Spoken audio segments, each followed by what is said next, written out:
Hello, new listener. You are tuned into the Sleepless Cinematic Podcast. My name is Emilio Tostado. I'm Julian Barthold. And I'm Madeline Johnson. And what you're about to hear is one of the very first episodes or the very first recordings that we made.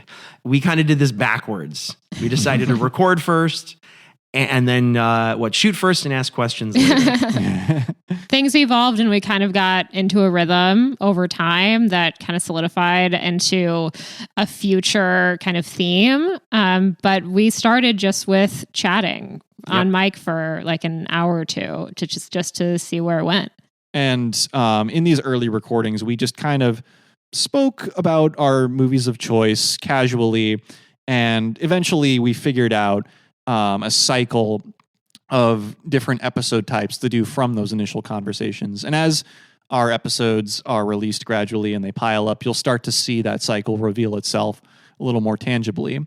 And this movie actually can potentially fit into two different of our future categories. And that can either be a Viewunanimous, which is a movie that we had all seen previously, or a Mise en Scene, which is a movie that none of us have seen previously. I think when we talk about Viewunanimous, it would refer to a movie that all of us have had some prior engagement with. So yeah, this would fall more under Mise en Scene. But yes, we were all aligned in the fact that this was the first time we saw this film. Which would be because we saw this film opening weekend. That's correct. Yeah, and recorded the conversation very shortly after. Exactly. Yeah. Even me, who never goes to see movies in the theater. Worth noting too that, in our prior episode categories that we've named, they've been pretty straight ahead in terms of titles, but now we're bringing puns into it. Absolutely. I love a good pun.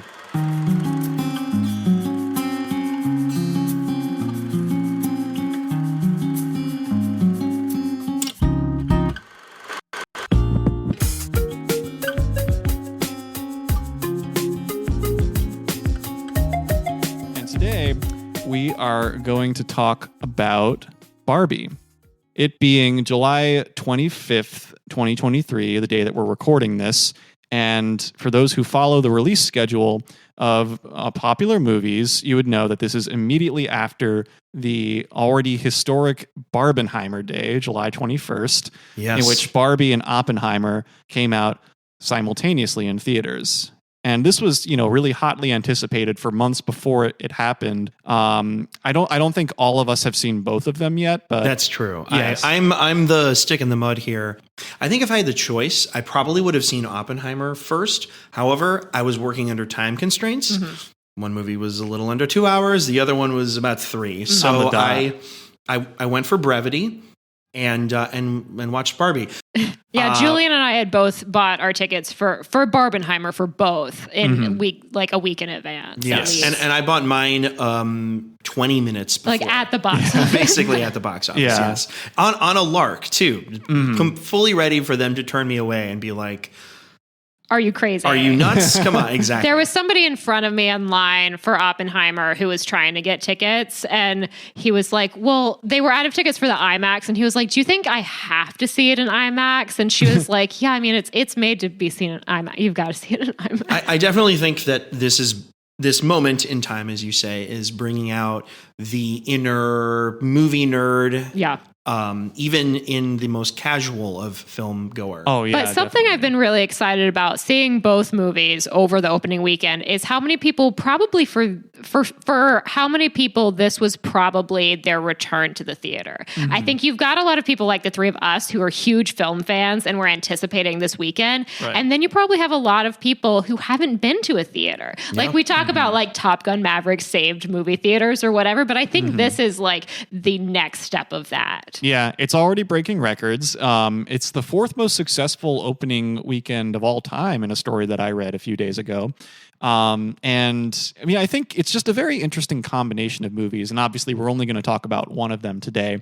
But I think that, these are both movies directed by big names that have really intriguing premises.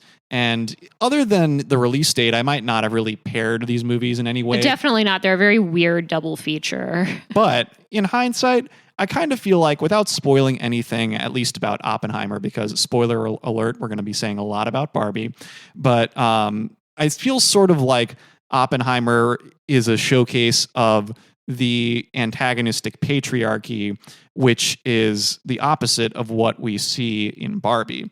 They're kind of two sides of a coin. That's true. And the other record that I have to point out is that Barbie is the highest grossing opening weekend from a woman director of all time. Beating out, I think Captain Marvel held that spot until this one. So that's very exciting. It's a massive big deal. Yeah. And I feel like it couldn't be happening to a more interesting or promising director than Greta Gerwig. I mean, she's batting 1,000 right now in my book. Totally. I mean, she's early on in her directing career, but has, had hit after hit so far. And she had a pretty successful acting career as well, in that her movies are kind of like cult classics. Yeah. I mean, just to think about the arc of her career having begun as like a mumblecore darling. I mean, it's such a huge rise through the film industry that she's taken. Where was the first time you guys were exposed to Greta Gerwig? I think for me, it was definitely in a small role in a movie that actually was pretty insignificant. It was this Russell Brand comedy called Arthur that came out in 2011, which was a remake of the Dudley Moore, John Gielgud classic from the early 80s. Yeah, it postured to be a comedy, but it just wasn't funny. But Greta Gerwig played a supporting role in that. It was a little later on that I really got a better sense of her as a filmmaker, whether it be from Frances Ha, which I saw a few years later. Also, kind of an underappreciated movie, the Mike Mills film, 20th Century Women. She plays a supporting role in that, and she's very amazing. good in that. I have not seen that. Yeah, I recommend that one. Cool. That was kind of a sleeper hit for me. I wasn't expecting to like it as much as I did. How about you, Madeline? When was the first time you came across Greta Gerwig? For me, it was becoming aware of Frances Ha, even before having watched it. I think just knowing about that movie. I think it was around the time when I was planning my move to New York, and I think people were like, "You've got to watch this movie." So I think it was around that time that I was first exposed to her. But I think it was really Lady Bird that fully solidified her in my mind, which I'm pretty sure I saw in the theater, and is a movie I love dearly. My first exposure to Greta Gerwig is kind of funny. I think she plays a supporting role as Natalie Portman's friend in the movie No Strings Attached. She is a fellow medical resident. I never saw No Strings Attached, but I saw that other movie that came out at the same time. Friends with Benefits. I saw Friends with Benefits. That was the same plot, is my understanding. Definitely. Even beyond the things that we have seen, that for a long time before those movies like Arthur or Frances Ha, that Greta Gerwig was kind of rising through the ranks of these even more obscure films by directors like Joe Swanberg and the Duplass brothers. But it was really there was a period of her career where she really was appearing in a lot of these movies that were shoestring budgets, no permits in filming them. So it's a very dramatic shift that she's made over the course of, I would estimate, about 15 years to directing the most successful film ever released, directed by a woman. Yeah. So what's going on in Barbie? I legitimately have a ton of questions. I probably maybe will only get to about 2 or 3 of them. So it starts with, I think, a really rather funny homage to 2001: A Space Odyssey. Yes. And I guess the monolith is replaced by a gigantic version of the original Barbie doll. In the kind of in the swimsuit. In the swimsuit, exactly. And they even do the little match cut, right? They throw the doll in the air, and it suddenly becomes the name of the movie. Yeah. But My only critique is that was the original teaser for the film. And so I had seen this already. Oh, I hadn't. I had no idea. I loved it, and I loved it when it was the teaser for the film, and I liked opening with it, but I was like, I kind of wish that I hadn't seen this already. I think it would have hit better for me if I hadn't already seen it. I was definitely chuckling. I was maybe one of the only people who was chuckling at the slow motion girls just bashing the very dolls well cast, like little girls in that as well. Totally. And this also from the get-go, this is a movie that knows that it is about like a branded toy. You know, unlike another brand movie like, say, Transformers, where you're just in this world where this product is considered a part of that reality. Though this is already from the get-go a meta take on Barbie. And so then we're transported into this Barbie world where we see Margot Robbie, the as they say in the movie, stereotypical Barbie, living her daily life amongst fellow Barbies and of course Ken's. Yeah. And one other part of this opening is the transition into Barbie Land is from Helen Mirren's narration of saying something along the lines of, and then we solved patriarchy. Oh, right. And everything's great. And women are completely and totally empowered and equal to men in every way. Yeah. Or at least that's what the Barbies think. So it's this matriarchal dream world that's in complete contrast to the real world that we live in. So we follow Barbie in her daily life. She's saying hi to the other Barbies. We see her in her dream house. You've got fun gags like she's in the shower, but there's no water coming out. Oh, yeah. And she slides down into what is supposed to be a pool, but walks straight through. Walks on water. Yeah. And then, she's eventually makes her way out to the beach, which is where we first see Ken. And yes, Ryan Gosling. The many Kens. The many Kens, yes. Yeah. Of course, the main Ken, Ryan Gosling. He's stereotypical Ken. Stereotypical Ken, but many other Kens as well. I mean, I think the implication is that there is a Ken for every Barbie we see. And we see many Barbies. The one who comes immediately to mind is Issa Rae, is the president. She's President Barbie. Yeah, she's President Barbie. And there's like a full Supreme Court of just women. Of just Barbies. Exactly. Just Barbies, yeah. Out in these plastic waves, you have Dua Lipa as a singing Barbie. And then there's Weird Barbie, right? Yeah. Which comes into picture because our stereotypical Barbie has something of an existential crisis. She starts to have these dark thoughts, and then it starts affecting her physically. Right. Her perfectly poised tiptoes she goes flat-footed. And everyone is horrified. Yeah, no one can make sense of it. Yeah, I think after consulting with some people about her newfound flat-footedness, they tell her to consult Weird Barbie. And they're all sort of like, oh God, not Weird Barbie. Yeah, but apparently she has knowledge that the other Barbies don't have. Knowledge of the real world and the strange connections that seem to exist between Barbie Land and real world. And then she kind of gives her the Matrix red pill, blue pill, actually very directly references it. Well, isn't it like with there's one shoe is high heel, the other is like a Birkenstock? Yeah, Birkenstock. Oh, that's right, the Birkenstock. Which do come back later. Yeah. Yes, that's true. And then again, sort of playing off of the idea that stereotypical Barbie maybe doesn't really want to know. Yeah.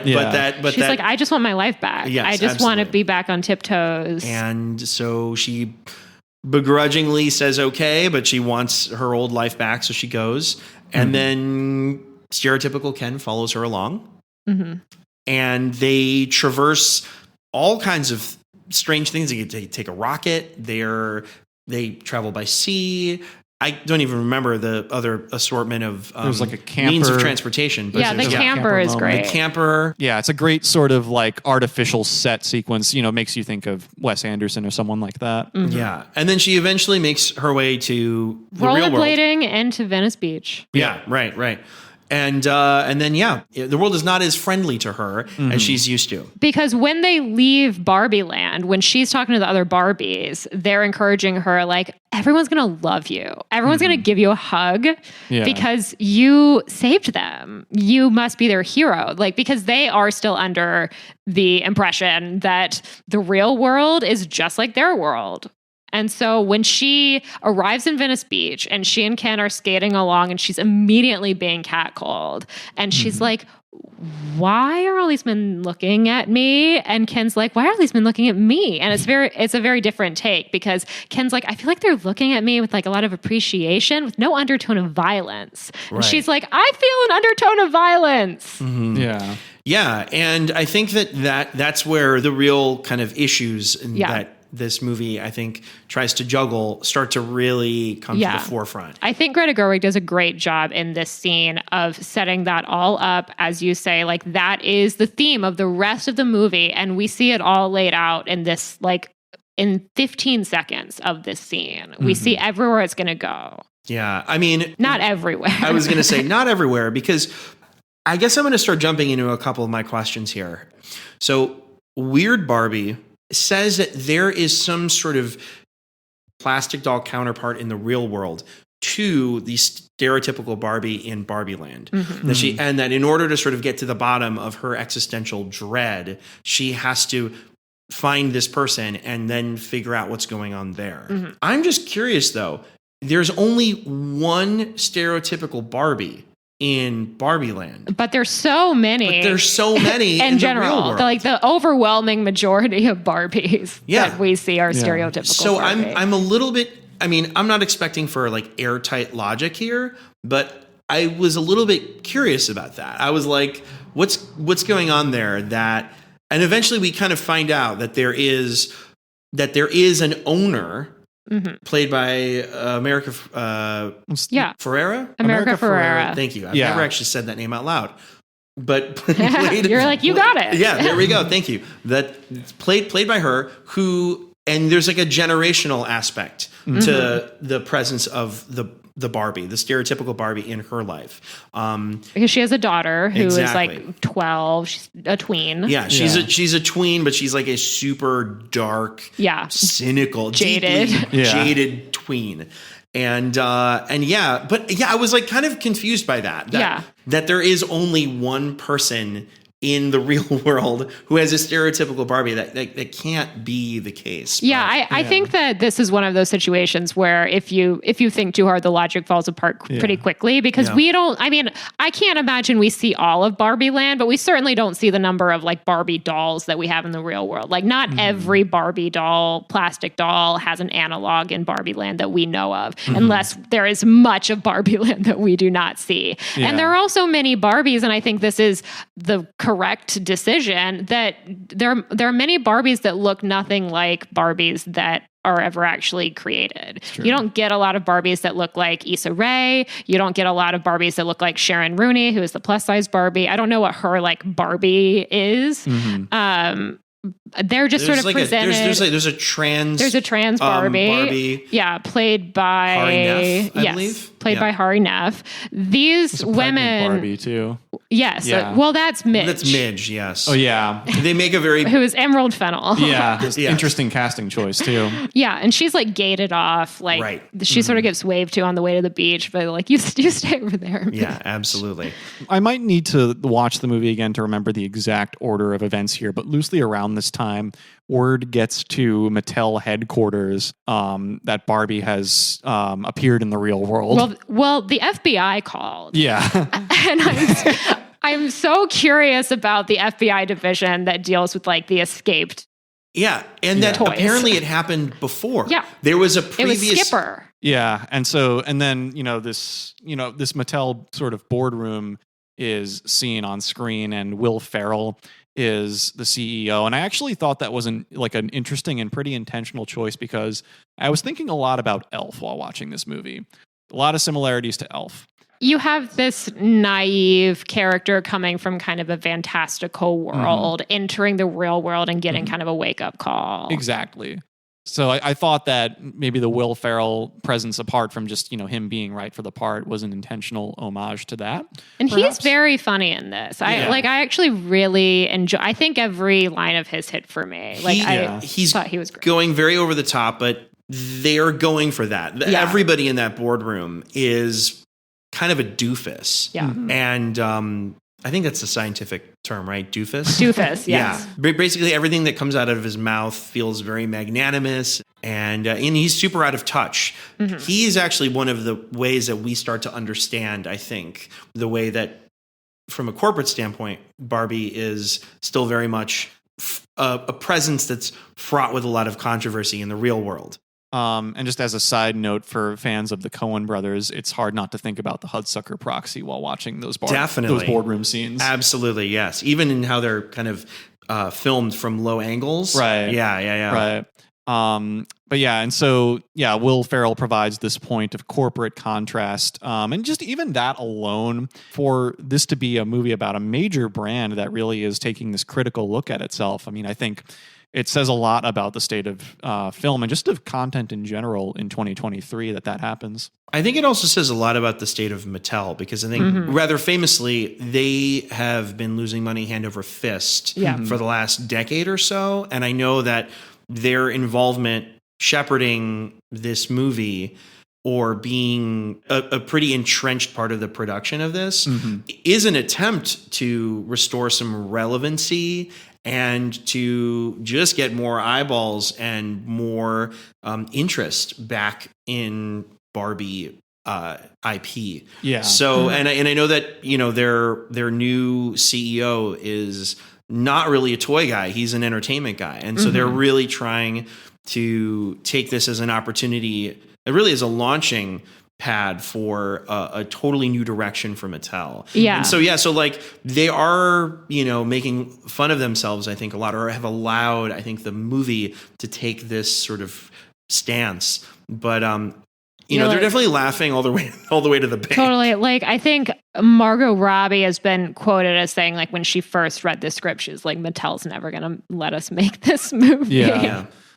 And so then around this time in the plot, as stereotypical Barbie and Ken come to the real world and they get the attention of Mattel, then Ken is kind of going around. He and Barbie have broken off from each other. Ken's going around observing all these sort of like masculine stereotypes that abound in the real world, and he's in heaven. Everything that he has known has been turned upside down. It's like the complete opposite. Like he's in opposite land.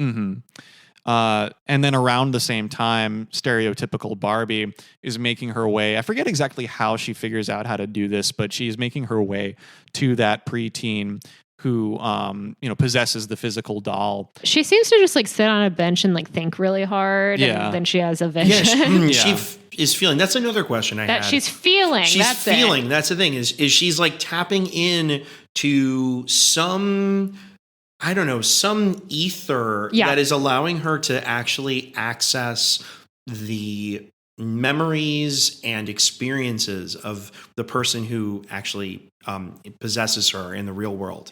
And so she gets these glimpses, and that's where we definitely see, the mother and the daughter, and how there's this deep connection between the mother and the daughter that starts with the doll, but then becomes kind of a fraught relationship. Yeah, exactly. And that I think there's a pivotal moment that sort of happens where the daughter is saying, here are these toys I want to discard. The Barbie is amongst them. And the mother, in a last ditch effort to sort of hold on to some part of their past where they were really chummy, takes that Barbie. Yeah. And now that she still is in possession of it, but is also taking on this jaded, very cynical view of what Barbie is and has been. Yeah. That's what's really started to trigger all this. But the getting rid of the toys also just makes me obviously think of Toy Story, and particularly Toy Story 3. That's the movie that actually I was thinking about so much when I was watching. Yeah, you can't not. Yeah. I mean, there's so much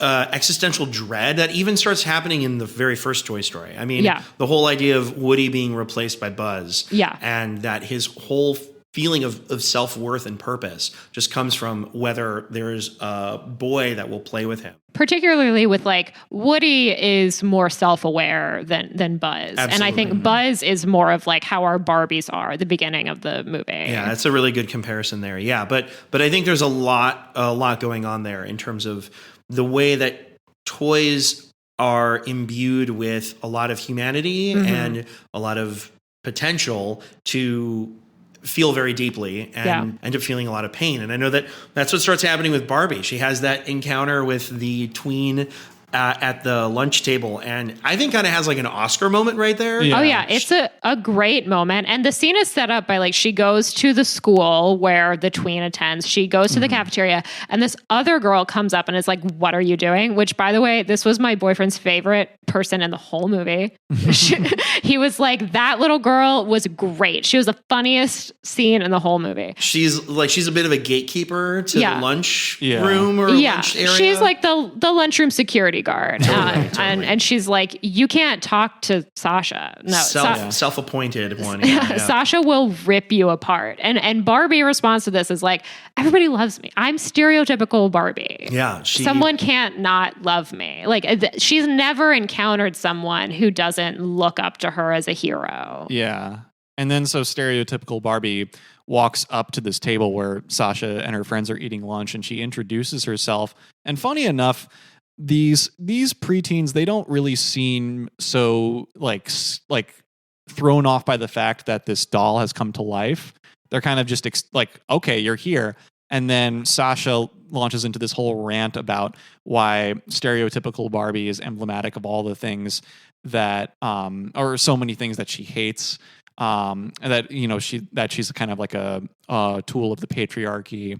I can't remember exactly. But also like rampant consumerism, right. like you're contributing to the destruction of our planet with your plastic and our landfills. And then in the end, like it all culminates in Sasha calling her a fascist. Like that, every little phrase included in that rant just rang out to me as a huge sign of the times. I feel like a lot of the word choices there were very 2023 as well. I feel like you wouldn't have seen that in a movie like 10 or 20 years ago. I think that there's no way to make this movie and to feel even kind of earnest without addressing some of the ways that Barbie has been socially and culturally very problematic. Yeah. For all the good that it has apparently tried to bring into the world for young girls, it has kind of equally brought a lot of very difficult hardship, you know, from a social and cultural context. And this is where the movie really addresses that. I'm going to guess that I was the only one here that had Barbies. Did either of you have Barbies? No, I did not. I did not. I thought that would be a fair assumption. Yeah. But I had Barbies as a kid. I had various dolls. I had the Polly Pockets, I had an American Girl doll, but I did have Barbies. And I think that by the point of my childhood, they were sort of starting to rebrand her in some ways. Like I had a Barbie book club subscription. I would get a book in the mail that was like, you know, I wouldn't be able to tell you any of the plots of these books, but it was like a book where it's like a story about Barbie. You know, they were starting to give her professions, and I think that they were starting to branch out of just this like, here's a doll and she's pretty and she lives in a house, and that's what you're going to do. Right. You're going to grow up and be pretty and live in a house.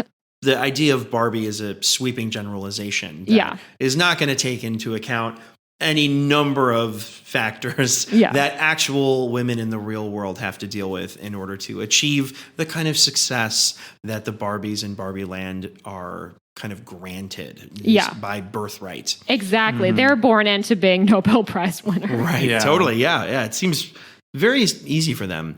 So Barbie is, I think, in the throes of a real existential low after her conversation with Sasha. And then conversely, Ken is like, this is amazing. I want to take this information back to Barbie Land. And I want to make sure that the Kens now have the power that they rightfully are supposed to have. This is the real world. This is how things are supposed to be, and we've been doing it wrong. Exactly. Totally. And before Barbie can fully integrate herself with the America Ferrera character and Sasha, there's some sort of chase that gets involved. Essentially, like, Mattel sends people out to find her. They take her back to Mattel headquarters, and they take her up and they tell her, hey, thanks for coming. Get in the box. And she's like, cool, sure. I'll get in the box. And this, I think, is actually a subtle, real turning point for Barbie. Because at this point, all she's wanted is for her life to go back to normal. And that's what she has said repeatedly. And she tells them this, I'm pretty sure, in this, when she gets to this headquarters, she's like, I just want my life back. And they're like, cool, we'll give it to you. Great, fantastic. And Get in the box. And probably they could do it. I don't know if we really need to go through Weird Barbie's whole plan or if they can just, snap their Mattel fingers and figure it out. But as far as she knows, they could fix it. But she knows that there's something deeper for her here in the real world. And then we get a chase scene. Yes. Set to a Charlie XCX song, which is a moment made specifically for me. So I would like to thank Greta Gerwig for that moment. Oh, can you expand on that a little bit? I really like Charlie XCX. I have listened to this song probably 50 times since I saw the movie. It has just been stuck in my head. It's very basic song. It's like 2.5 minutes. It samples Mickey. Hey, Mickey, you're so yes, fun. Of course. Yep. And I've just really been enjoying it. And so, it's like her and Will Ferrell like chasing each other around the cubicles, very like well-designed, like bleak office space. And I really enjoy the chase scene. And then, yes, she escapes into the home of the creator of Barbie, who she doesn't reveal herself at that moment. We don't know until later. Yeah. But I felt like I knew what was happening. Yeah, I thought so too. Yeah. It literally happens right in the middle of this chase. Like she just goes through a door and suddenly she tries a couple doors that like are locked. That's right. She can't get into. Yeah, but she opens this one and it's like pure serenity. Yeah. At least for about 1.5 minutes or 2 minutes. And like the music cuts and like the chaos that we've been experiencing. It's just like snap of a finger. Yeah. Yeah. Now she ends up getting in the car. Well, this is kind of where she's rescued by America Ferrera's character Gloria. Thank you, Gloria. Who we learn the character is a receptionist in this Mattel building, and she ends up. We soon find out that she is the mother of Sasha, and that she is basically the person who's been projecting this existential crisis onto stereotypical Barbie. That she's been like doodling in her notebook. These images of Barbie, they are almost Rorschach-like images of Barbie, which have these thought bubbles about thoughts of dying and things like that. And so there's this connection between these two characters that's established, and then Sasha ends up being literally begrudgingly along for the ride. You get a fun car chase kind of scene where America Ferrera, you said Gloria, it's like driving like she's in Fast and the Furious. Right. and Sasha's like, how did you learn to do this? And she's like, oh, I dated this guy. And Sasha's like, Dad, right? Dad. And I like that touch. That's good. And Gloria's like, yeah. Dad. Yes, you're right. Of course, Dad. And then so then they take the journey back through this like Tame Impala soundtrack, Wes Andersonian, Imagescape. You do the same thing backwards. The same thing backwards, and they're back in Barbie Land. And then when they get there, they find that Ken has come back too, and he's basically taken over. Yeah, because Barbie's been like kind of hyping them up as like, you guys are gonna love Barbie Land. Right. Like everything is wrong with your shitty world. We did it right. Yeah. It's interesting. I have a lot of thoughts, and I don't know how many of them are going to come out coherently. What seems like, again, there's some strange connection that starts happening between Barbie Land and the real world, which is that all of a sudden, what is it? They're like crazy, cool, home macho dojo casa house, like casa Mojo exactly Mojo Dojo Casa House. That's there you it. go. But then that somehow becomes a thing in real life. Yeah. I'm just very confused by things that happen in Barbie world become toys. You also get like anxiety Barbie or depression Barbie. Yes, that's right. It seems like it's just happening naturally. It's just sort of this outgrowth of whatever seems to be tying these two worlds together. My kind of thought process with that is that Mattel knows about Barbie Land. This isn't one of those like scenarios where it's like, what do you mean? Our toys are real and they have their own reality. Like at least Will Ferrell knows about the existence. So if suddenly like new Kens just started appearing on the shelves, I feel like Mattel would be like, yeah, like that's how it works. That's like actually how Barbies are made. Right. They just just appear there based on what's happening in Barbie Land. Like a truck just drives out of Barbie Land into reality and like goes to a Toys R Us or whatever. Right. Yeah, in my mind. I like that. Another one of those things where if you think about it too much, it starts to fall apart. Yeah, the movie asks you to suspend disbelief, I think, in a Absolutely. few different ways, which I can see how could be like a slight hang up of like, well, wait, what's happening there? Yeah. So this brings me to one other question that I had. So I might be jumping ahead a little bit in the chronology of how we're going through the plot. I was slightly curious about how. So the Kens establish some dominance in Barbie Land. Mm-hmm. Mm-hmm. And through a number of psychological methods, the Barbies take that back. And they target specific insecurities in these men. And they kind of gloss over what the insecurities of the women Barbies were that allowed them to also be subjugated by the guys. It seemed like it was very brief, and there was very little attention put on that. And there was a ton of attention put on taking it back. And not that I necessarily wanted like a 1-for-1 ratio on that, but I felt like the movie was making a pretty strong attempt to, and I actually kind of like this, to level out the idea that like, it's not just that women are inherently better than men or men are inherently worse than women. It's just that whenever you establish a power structure, there's somebody that's going to suffer. Definitely. And I think that the movie does a really nice job of establishing that. I think it's one of the strengths, actually, of how the story is told.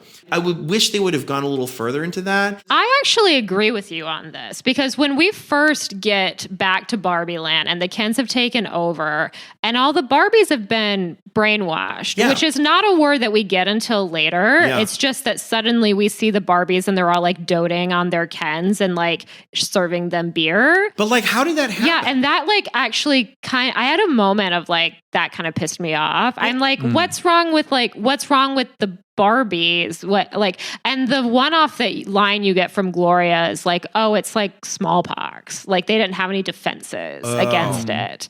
Okay. So I think that's the movie's way of trying to be like, don't think too much. Ken just came back and said, patriarchy. And everybody was like, yeah. The only other thing I could think of was that somehow it made the Barbies' lives easier. And that there was something about, they're like, oh, that's great. I don't have to think too hard. They're like, you get these one-off lines later before they're broken out of their brainwashing. But it does seem that sort of the like, I don't have to be a Nobel Prize winner. I can just like hang out by the pool. Yeah.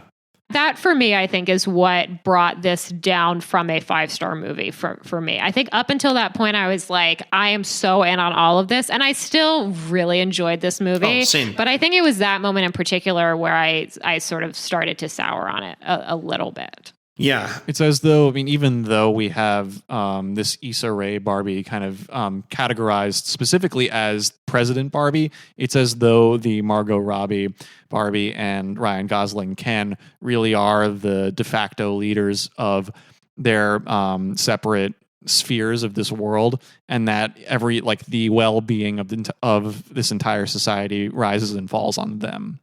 And then through a series of events, gradually this resistance starts to form, and this is because one character that we have not talked about yet is Alan. I knew you were going to say that. Played to perfection by Michael Cera, and he's kind of he's Ken's friend. He's Ken's friend, but he is the outlier of all of these men in Barbie Land. He wasn't really on either side fully before, and then when stereotypical Ken comes back, he's like, I'm here to give the Kens power.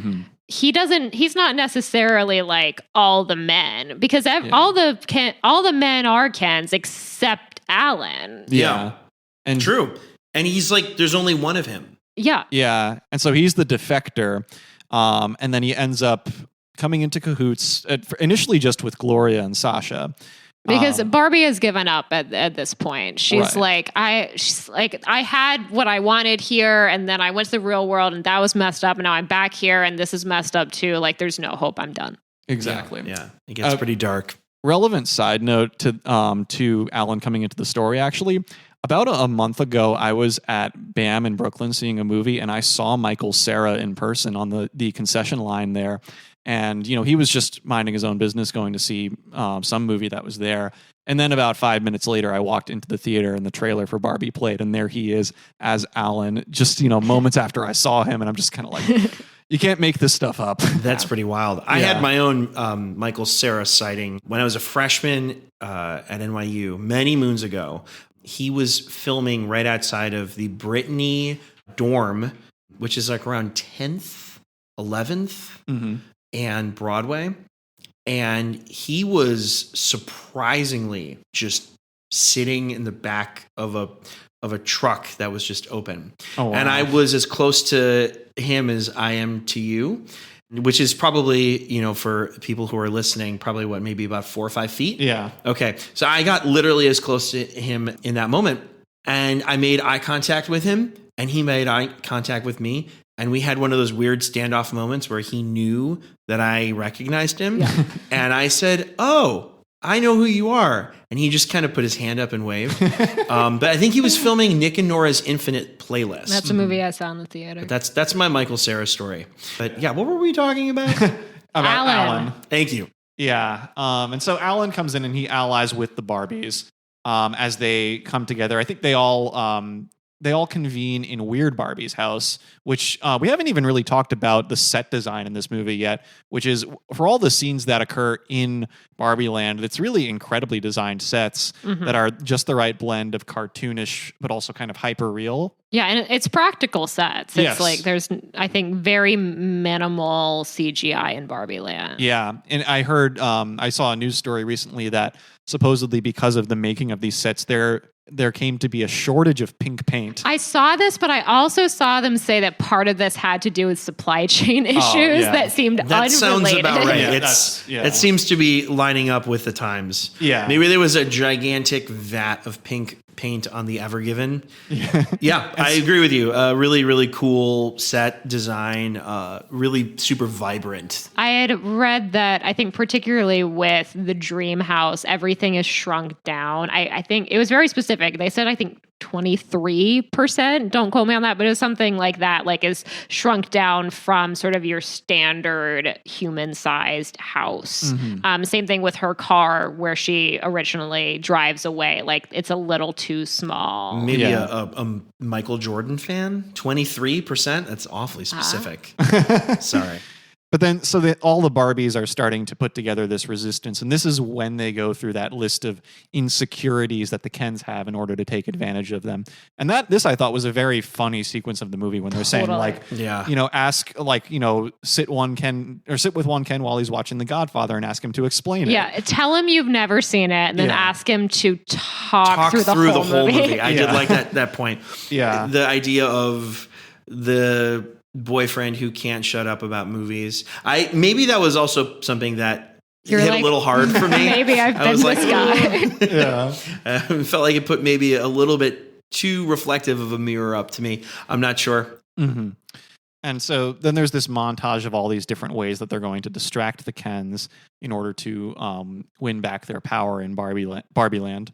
And like around this time too, I forget like exactly where in the scene it falls, but Gloria, America Ferrera's character, has this great monologue just about kind of doing away with the idea of, seeing perfection in yourself. This is when they're back in Weird Barbie's house, and stereotypical Barbie is feeling just so hopeless. Yeah, she's at her lowest. She's at her lowest, and they've cleaned up, like she has no makeup on, and she looks a little different. The movie makes a gag of like Margot Robbie is the most beautiful human on the planet. Yeah, Helen Mirren steps in and she's like, normal people are going to hear this and they're not going to be able to make any sense of it. Yeah, it's like Margot Robbie is the wrong person to cast for this specific scene. Totally. Because she still looks immaculate. But she's like, I'm not pretty anymore. Like I have no value. I can't do anything right. I was trying to fix things and I just made it worse.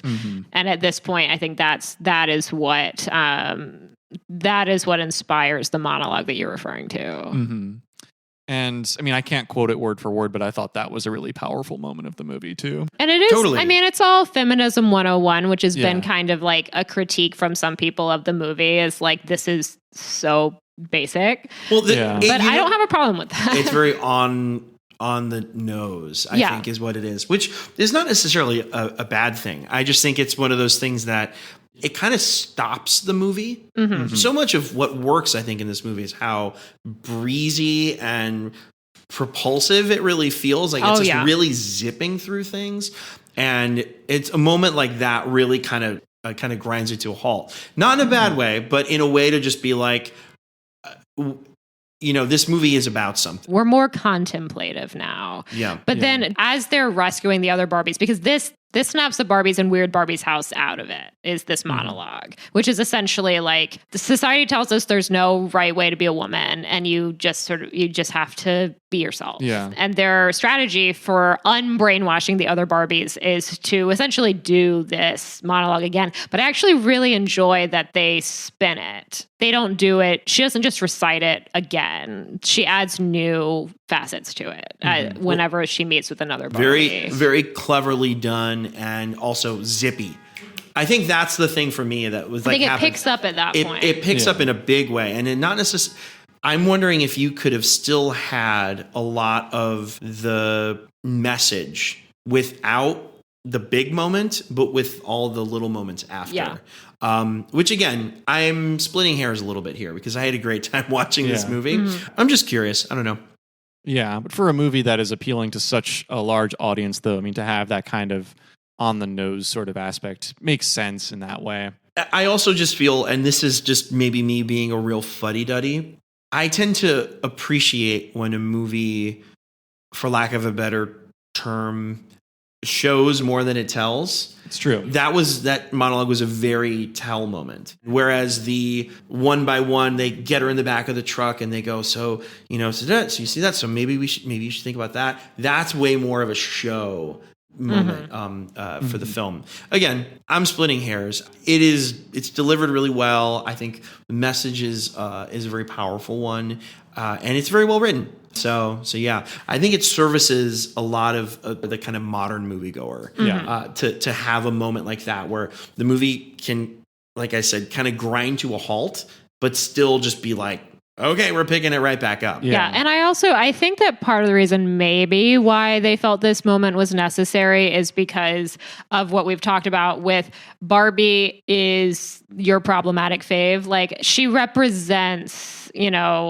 unrealistic beauty standards. Like, the Barbie as a concept has, done damage to women's psyches over the years. And so I think at this moment, it's like, we just need to remind you that like this movie does not endorse that. And it's fitting too that, that Gloria, should have this big monologue moment after Sasha earlier in the movie has had a monologue of her own. The self-awareness of the brand Barbie, it fits that they should come from these two characters who are more analogs for supposedly the average viewer.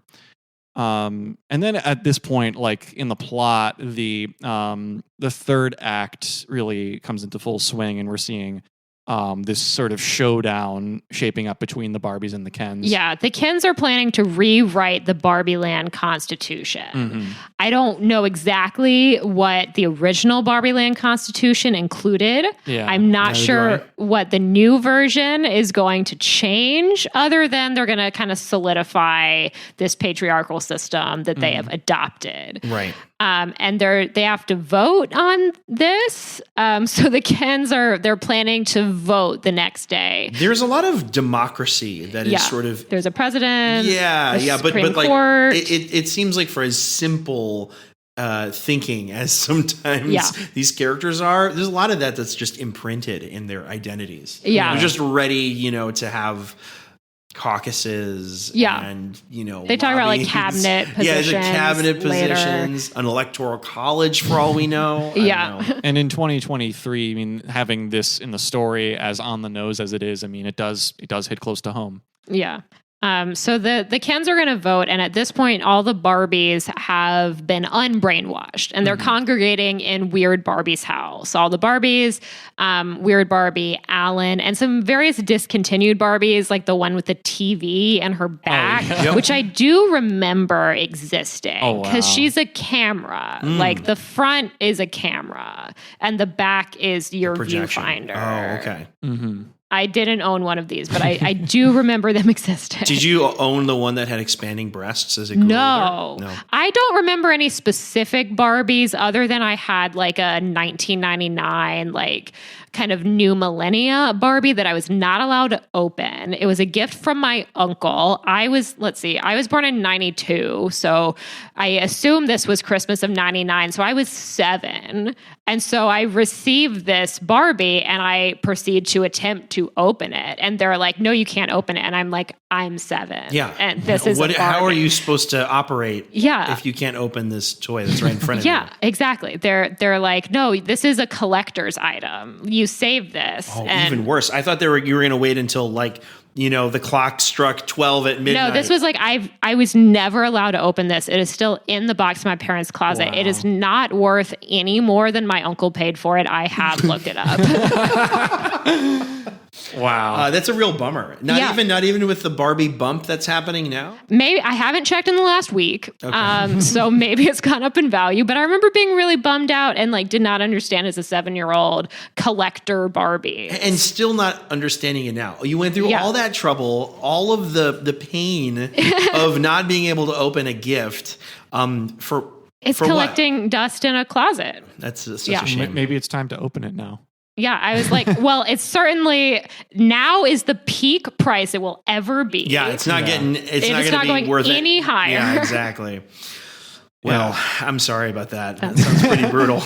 And so I'm a little hazy on some of the details of the of this showdown that occurs between the Barbies and the Kens. Because we haven't really talked about this yet, but the Kens have some rivalry, particularly Ryan Gosling Ken and Simu Liu Ken. Yeah, when they were talking early in the movie about having a beach off, because they both work beach. Yeah, their job is beach. Beach, it's not, and it's different than a lifeguard. It does not have certification to go in the water. In the real world, he goes to the beach. He is crushed.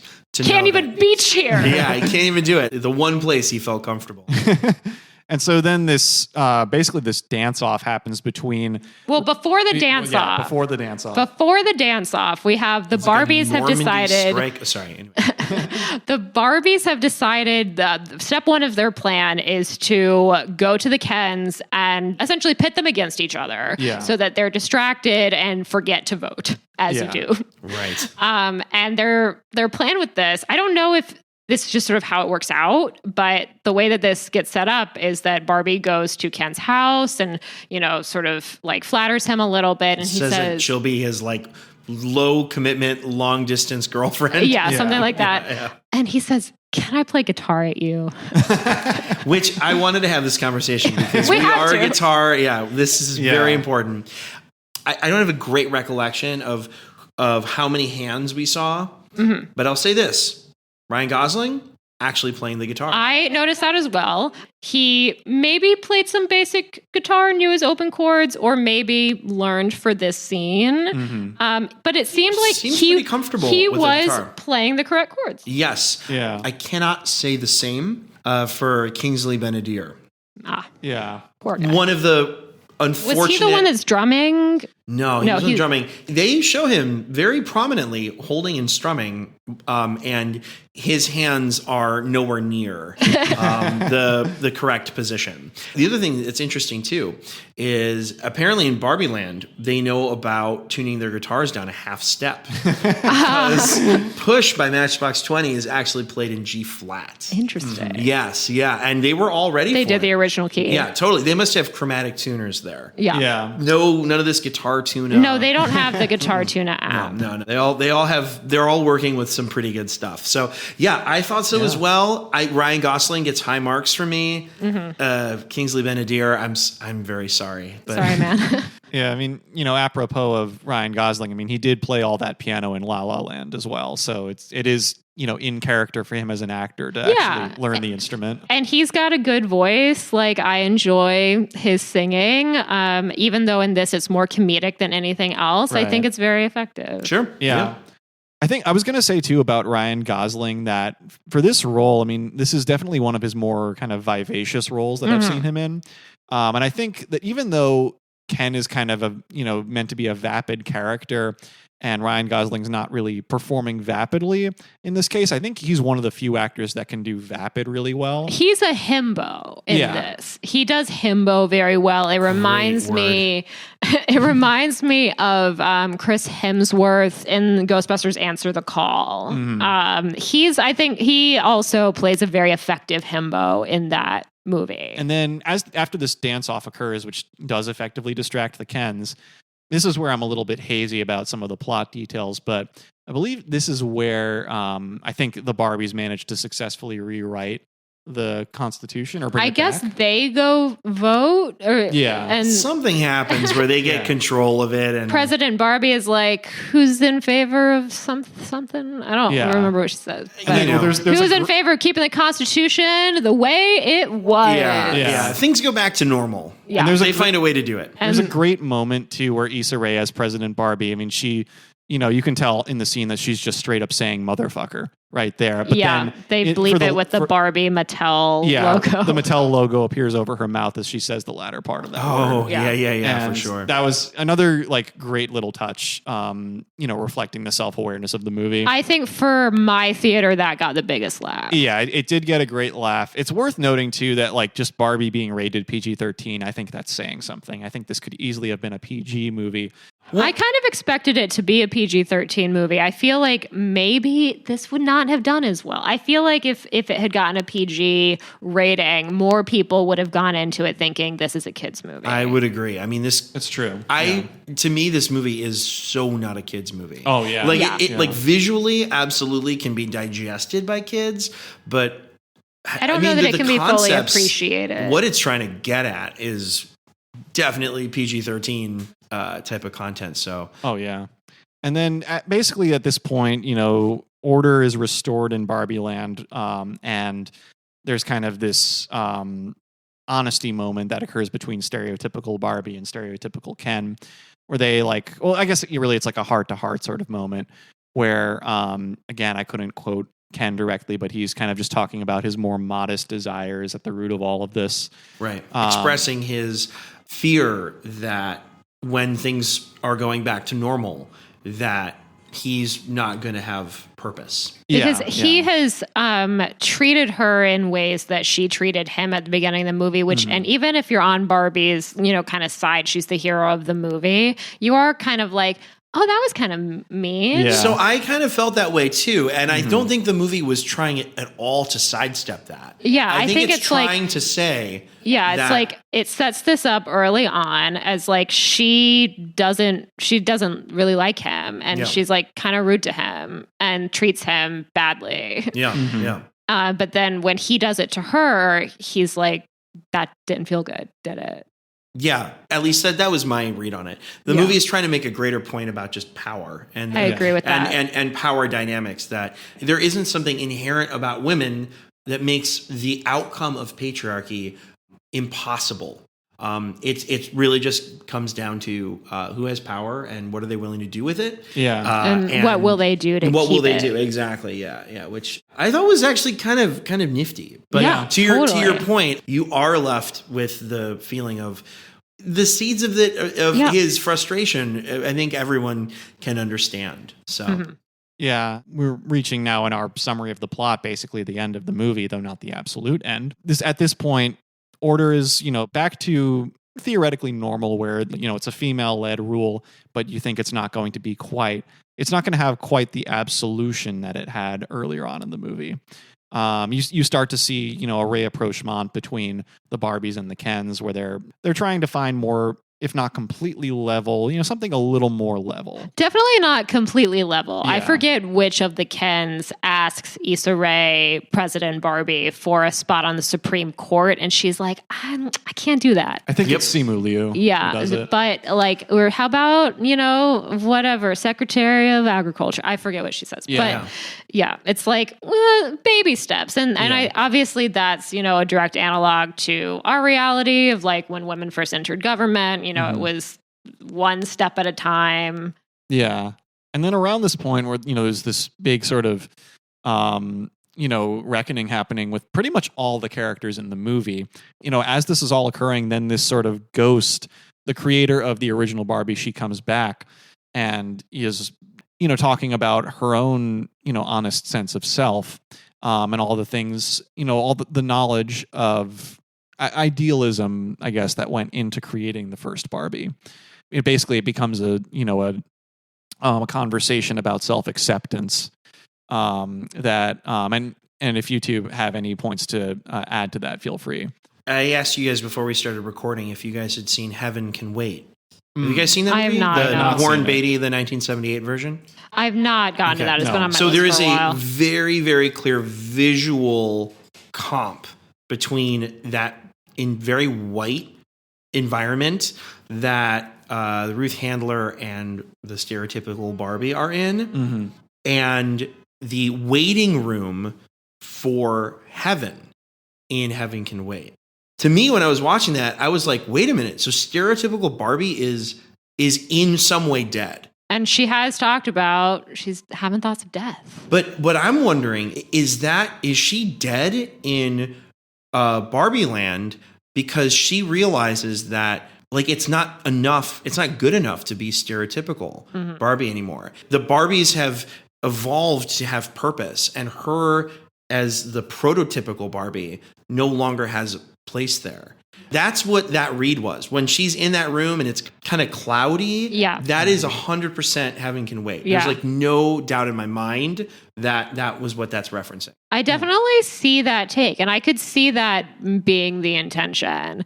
I think that Ruth does kind of give her the option at this point. They're in this cloudy world, and she says, you can go back or you can become human, essentially. And when Barbie says that, she wants to become human, I forget the exact quote, but she's like, I don't want to be the idea. I want to be the person thinking, or that's not the exact word. Sure. Yeah, no. That sounds about right.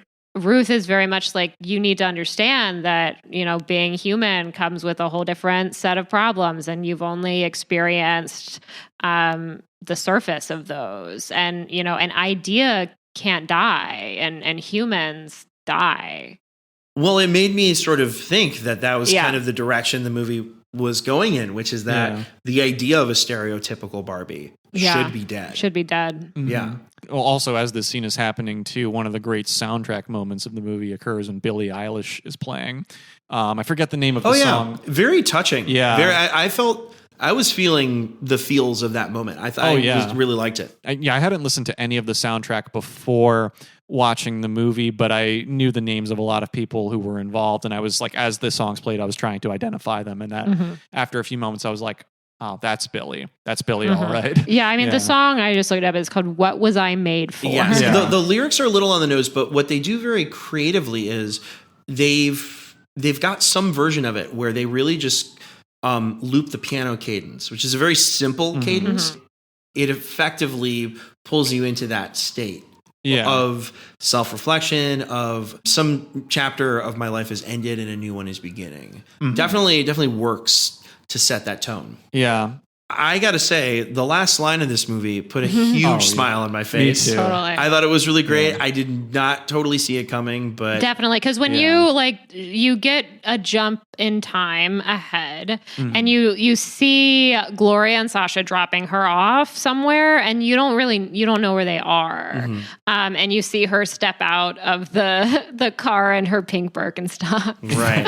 I totally thought it was a job interview. I thought that's that what they I were gonna she was gonna. It's like she's at Mattel headquarters. Or she was going to go to work at a rival toy company is what I thought.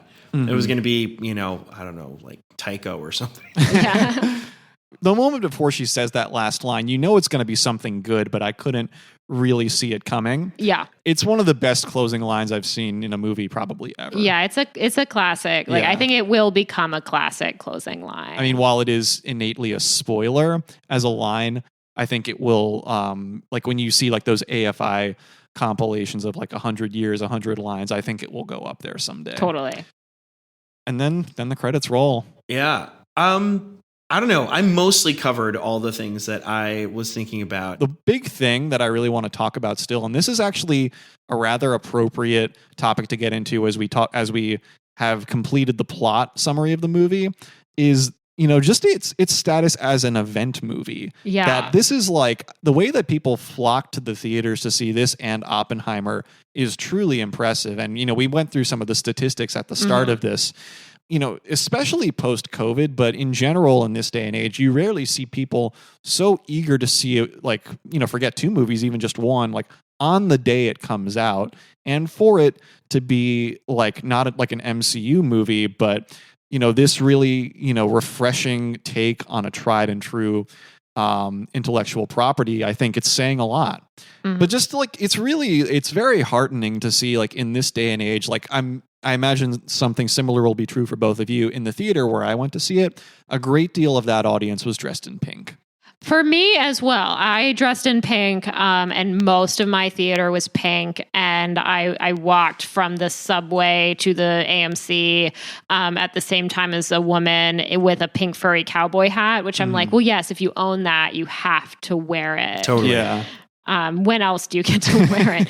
But I feel like I had asked if anyone was dressed up at yours, Emilio, and you said not really. I don't really think so. Although You went Thursday. Was that before the movie was technically out? I mean, now release dates, they keep There's moving backward. It's like, I think, the Friday is the technical release, but it's like where we used to have midnight screenings. Now we have like 5 p.m. the day before. Yeah. I technically saw Oppenheimer the day before it was released. It's like it's Black Friday now starts at like 6 p.m. on Thanksgiving. I was totally shocked that I got a ticket, to be honest. Yeah. But no, I didn't see a whole lot of pink, to be honest. I mean, I the theater was pretty full. It was pretty raucous, though. Like a lot of laughter, a lot of engagement. It was cool. You know, I've not really been to the theater too much since COVID. I think I can count on 2 fingers how many times I've gone to the theater since. I do go to the movie theater a lot. And the last thing I saw opening weekend was the Mario movie, which was not too long ago. But just sort of thinking about the difference in audience reception and just like overall energy, I think just between that movie, even to these two, is just like everyone in both of these theaters is just having like a grand time. And particularly in Barbie, where it's a comedy and you're all laughing together and like the beats are hitting like everybody at the same time. I really value that theater experience. Yeah, I do too. I remember thinking, you know, to go a little broader for a moment, I remember thinking pre-COVID actually that as the MCU, the Marvel Cinematic Universe, was really reaching its heights with Avengers Endgame, I remember thinking, okay, this is a great success, but I kind of see like an industry bubble that I think is going to burst here. Yeah. I was really wondering if we were kind of on the cusp of like, you know, a 1960s sort of like studio system falling apart and like kind of a new Hollywood era coming upon us. And maybe that's, you know, a very grandiose speculation, but like I just thought like MCU can't sustain this momentum for that long. And I thought that was emblematic of some other broader trends in the film industry. But then post-COVID, I feel like, not to boast, but I feel like I was a little correct with that whole MCU assumption. And I feel like a lot of intellectual property that has been kind of tried and true like that for a long time has started to wane in its success, at least critically. And then to see, you know, something as self-aware as Barbie come out in this period, I feel like this, you know, it really could mean a sea change in, you know, how we see the interpretation of existing intellectual property in film, but also just, you know, what sort of the big event movies are. They could be a lot more self-aware just as a result. And, you know, we're recording this right in the thick of the release period for Barbie, so we really don't know what's going to come, but I think some really great things could be on the horizon. At a time when so many of the top grossing movies of all time are either existing IP, MCU, Star Wars, etc., or sequels like Avatar 2, Way of Water. Right. Like to see these, yes, Barbie expands on existing IP. Oppenheimer is based on a historical event, an actual person, but these are fresh stories in a way that we can't say about a lot of other hugely financially successful movies. Yeah. I mean, I think a lot of the appeal of Barbie came from the fact that it was in the hands, yes, of Mattel. Yes, they were, producers, but that it was in the hands of people that you would have not normally expected to make a movie about a toy.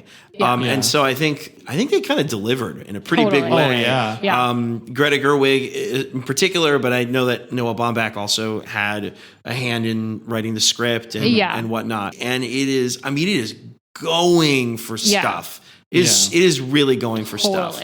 Yeah. The only other movie even remotely like this that I can think of that's in production now is that Daniel Kaluuya is supposedly the Barney movie. He's working on a A24-esque Barney movie. You got to be kidding me. I'm not kidding you. Yeah. Oh, wow. Gritty Barney. Yeah. Cool. When you looked like 20 years ago and it was a bold move to make Batman gritty as Christopher Nolan did back then, or it was bold to make James Bond gritty with Casino Royale.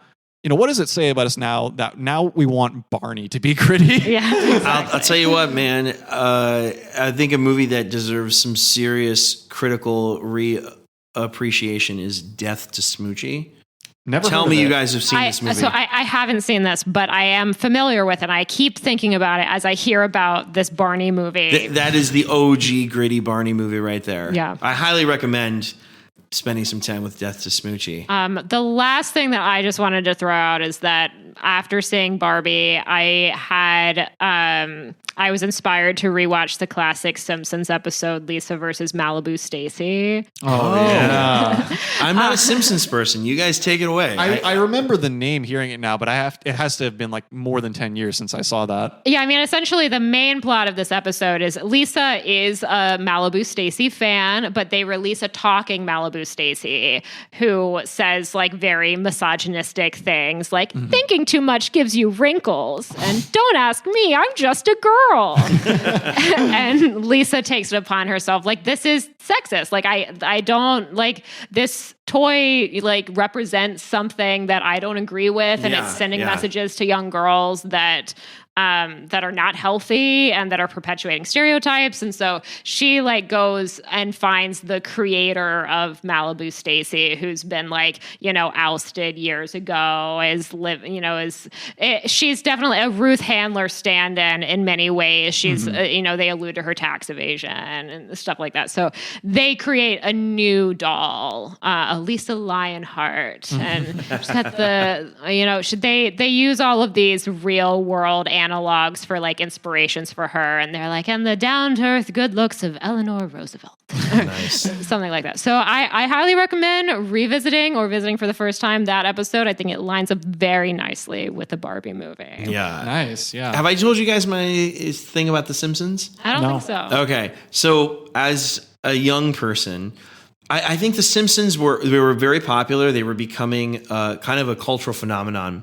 And I remember just wanted to jump on that bandwagon. I was probably maybe 8 or 9, but my mom, who I love dearly, that goes without saying, but I love my mom dearly. But my mom would sometimes do this thing, I think, where she would try to get ahead of things, and so she would say, "Oh my God, The Simpsons is a terrible show. Don't watch that show. It's really bad." And I, being a relatively impressionable person who cared about my parents' opinion of things that I would do, I was like, really? Oh my God, okay. But my mom made The Simpsons out to be this really terrible television show. And so I just never watched an episode. I'm way more open to the idea of watching it now. There isn't some specter of my mother. If I were to like fire up one of these episodes for my mom to be like, "What are you doing? How could you do this?" That's not going to happen. But it's been long enough. Yeah. That I just like, I don't even know a good entry point. So maybe this is a good one. I think that's a good one. I have an older brother. He's 7 years older than me. So when I was like 7 or 8, he was very much like at core, like Simpsons target demographic. So my parents were actually very strict on what I was allowed to watch as a kid.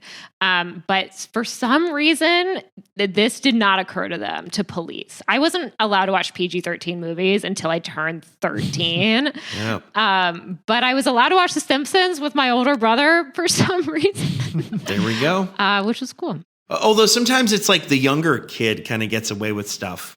Yeah, it was older the kid doesn't, exact opposite for me. We don't have time to get into that whole Fair thing. enough, fair enough. They were definitely a lot stricter on me than they were my brother. Fair enough.